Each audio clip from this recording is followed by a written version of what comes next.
नमस्कार. चला आज आपण प्राचीन भारताच्या ज्ञानाच्या इतिहासात एक फेरफटका मारूया. वैदिक प्रणाली तर होतीच, पण त्यानंतर एक असा शैक्षणिक दृष्टिकोन आला ज्याने सगळं काही बदलून टाकलं. त्याने ज्ञान आणि मुक्तीकडे पाहण्याचा एक अगदी वेगळा नवा मार्ग दाखवला. आणि हीच होती बौद्ध शिक्षण प्रणाली, जी फक्त एक तात्विक क्रांती नव्हती तर एक मोठा सामाजिक बदल होता. पण असा बदल होण्याची गरजच का पडली? म्हणजे त्या काळात शिक्षण खरंच सगळ्यांसाठी उपलब्ध होतं का? हा प्रश्न खूप महत्त्वाचा आहे, कारण याच प्रश्नात बौद्ध शिक्षण प्रणालीच्या उदयाची कारणं दडलेली आहेत. विचार करा, वैदिक काळात शिक्षण काही ठराविक वर्गांपुरतंच मर्यादित होतं, आणि म्हणूनच एका अशा नव्या प्रणालीची गरज होती जी सगळ्यांना सामावून घेईल. तर मग आजच्या या विश्लेषणामध्ये आपण काय काय पाहणार आहोत? आपण सुरुवात करूया तिच्या मूळ तत्त्वज्ञानापासून. मग बघूया की विद्यार्थी म्हणून प्रवेश कसा मिळायचा, मठातलं आयुष्य कसं होतं, काय शिकवलं जायचं, आणि शेवटी या प्रणालीचा आपल्यावर काय परिणाम झाला आणि तिचा वारसा काय आहे. ठीक आहे, चला तर मग सुरुवात करूया आपल्या पहिल्या भागापासून. ही बौद्ध शिक्षण प्रणाली नेमकी का उदयास आली, यामागचं मूळ उद्दिष्ट काय होतं, आणि सर्वात महत्त्वाचं म्हणजे त्या काळात समाजात शिक्षणाचे दरवाजे सगळ्यांसाठी कसे उघडे झाले. या दोन्ही प्रणालींमध्ये म्हणजे वैदिक आणि बौद्ध प्रणालींमध्ये जमीन आसमानाचा फरक होता. बघा, एकीकडे वैदिक प्रणाली होती जी कर्मकांडांवर आणि फक्त विद्वानांना समजणाऱ्या संस्कृत भाषेवर लक्ष केंद्रित करत होती, तर दुसरीकडे बौद्ध प्रणालीने निर्वाण म्हणजेच मुक्तीला आपलं अंतिम ध्येय मांडलं. आणि यातला सगळ्यात मोठा, सगळ्यात क्रांतिकारी बदल होता तो म्हणजे शिक्षणाचं माध्यम. त्यांनी संस्कृतऐवजी पाली भाषेचा वापर केला, जी सर्वसामान्यांची भाषा होती. आणि यामुळे काय झालं तर ज्ञान थेट लोकांपर्यंत पोचलं. बरं, आपण निर्वाण निर्वाण म्हणतोय, पण हे निर्वाण म्हणजे नेमकं काय? हे फक्त एक आध्यात्मिक ध्येय नव्हतं, अजिबात नाही. हा तर संपूर्ण शिक्षण प्रणालीचा पाया होता, तिचा आधारस्तंभ होता. सोप्या भाषेत सांगायचं तर निर्वाण म्हणजे आपल्या दुःखाची मूळ कारणं शोधून काढणं आणि त्यातून कायमची सुटका मिळवणं. आणि हेच अंतिम ज्ञान मिळवणं, हेच बौद्ध शिक्षणाचं सगळ्यात मोठं सर्वोच्च उद्दिष्ट होतं.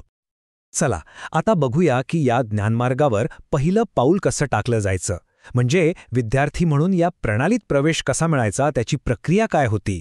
आणि लक्षात घ्या, हा फक्त एक ॲडमिशन नव्हता, तर एका संपूर्ण नवीन जीवनाचा स्वीकार होता. या प्रक्रियेला एक खास नाव होतं, पब्बज्जा समारंभ. पब्बज्जा म्हणजे काय, तर याचा शब्दशः अर्थ होतो बाहेर पडणे. साधारणपणे 8 वर्षांची मुलं आपलं घरदार सोडून मठात प्रवेश करायची. मग काय, डोक्याचं मुंडन करायचं, पिवळी वस्त्र घालायची, आणि मुख्य भिक्खूंना वंदन करून ते संघाचा एक अविभाज्य भाग बनायचे. आणि या पब्बज्जा समारंभातला सगळ्यात महत्त्वाचा, सगळ्यात पवित्र क्षण कोणता होता माहीत आहे? तो म्हणजे 3 वचनं घेणं. यालाच शरणत्रय असं म्हणतात. ही वचनं देऊन प्रत्येक विद्यार्थी बुद्ध, त्यांचा धर्म म्हणजे धम्म, आणि संघ म्हणजे भिक्खूंचा समुदाय यांच्या मार्गदर्शनाखाली आपलं संपूर्ण जीवन समर्पित करण्याची शपथ घ्यायचा. बरं, एकदा का मठात प्रवेश मिळाला की मग विद्यार्थ्यांचं आयुष्य कसं असायचं, तिथली दिनचर्या ती खूपच शिस्तबद्ध आणि नियमांनी बांधलेली होती. आणि यामागचा उद्देश फक्त बौद्धिक विकास नव्हता, तर चारित्र्य घडवणं हा होता. हे खूप महत्त्वाचं होतं. प्रत्येक विद्यार्थ्याला, अगदी प्रत्येकाला 10 मुख्य नियमांचं पालन करावंच लागायचं. हे नियम का होते, तर त्यांच्या वागण्याला आणि विचारांना एक योग्य दिशा देण्यासाठी. या नियमांनाच दशशील पदानी असं म्हटलं जातं. आता हे नियम काय होते? यात अहिंसा, सत्य बोलणं, चोरी न करणं यांसारखी मूलभूत नैतिक मूल्य तर होतीच, पण त्यासोबतच साधेपणावर प्रचंड भर होता. म्हणजे कसं, तर जमिनीवर झोपायचं, कुठलीही सौंदर्य प्रसाधनं किंवा दागिने वापरायचे नाहीत, आणि सोनं, चांदी किंवा कोणतीही मौल्यवान वस्तू स्वीकारायची नाही. या सगळ्यामुळे काय व्हायचं, तर विद्यार्थ्यांमध्ये संयम आणि त्याग हे गुण आपोआपच वाढीस लागायचे. ठीक आहे, शिस्त आणि नियम तर आपण पाहिले, पण या शिस्तबद्ध वातावरणात विद्यार्थ्यांना नेमकं शिकवलं काय जायचं?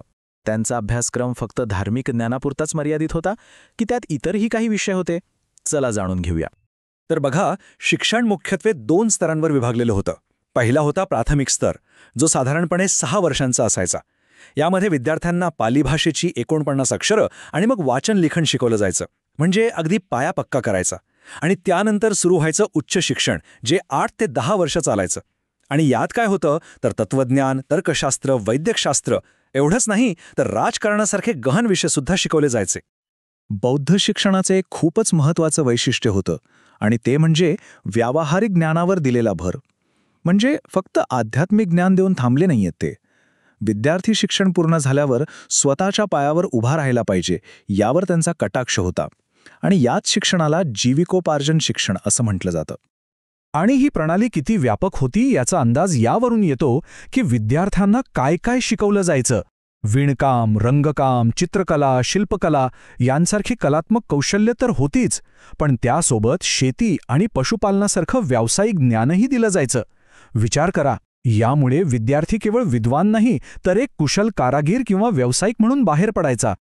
चला आता या शिक्षण प्रणालीच्या अजून मोठ्या चित्राकडे वळूया, तिच्या व्यापक स्वरूपाकडे. या प्रणालीतून कोणती महान शिक्षण केंद्र उभी राहिली आणि तिचा आपल्या इतिहासावर कायमचा ठसा उमटवणारा वारसा नेमका काय आहे? हे लक्षात घ्यायला हवं की बौद्ध शिक्षण काही लहान सहान मठांपुरतं मर्यादित नव्हतं. अजिबात नाही. यातूनच नालंदा, तक्षशिला, विक्रमशिला यांसारखी प्रचंड मोठी विद्यापीठं उभी राहिली. आणि ही विद्यापीठं म्हणजे केवळ भारतातली नाही तर जगभरातून विद्यार्थ्यांना खेचून आणणारी ज्ञानाची आंतरराष्ट्रीय केंद्र बनली होती. आणि गंमत म्हणजे या प्रत्येक विद्यापीठाची स्वतःची एक ओळख होती, एक खासियत होती. उदाहरणार्थ, नालंदा विद्यापीठ हे महायान बौद्ध धर्माच्या अभ्यासाचं मोठं केंद्र होतं. महायान म्हणजे काय, तर जिथे बुद्धांना देव मानण्यावर अधिक भर दिला जातो. या उलट वल्लभी हे हीनयान बौद्ध विचारांसाठी प्रसिद्ध होतं. हीनयान म्हणजे बुद्धांच्या मूळ शिकवणीवर आणि प्रत्येक व्यक्तीच्या स्वतःच्या मुक्तीवर लक्ष केंद्रित करणारी विचारसरणी. आता एक महत्त्वाचा मुद्दा, महिलांच्या शिक्षणाचा. सुरुवातीला खरं तर महिलांना संघात प्रवेश दिला जात नव्हता, पण नंतर स्वतः गौतम बुद्धांनी महाप्रजापती गौतमी यांना पहिली भिक्खुणी म्हणून स्वीकारलं आणि हा एक टर्निंग पॉइंट होता.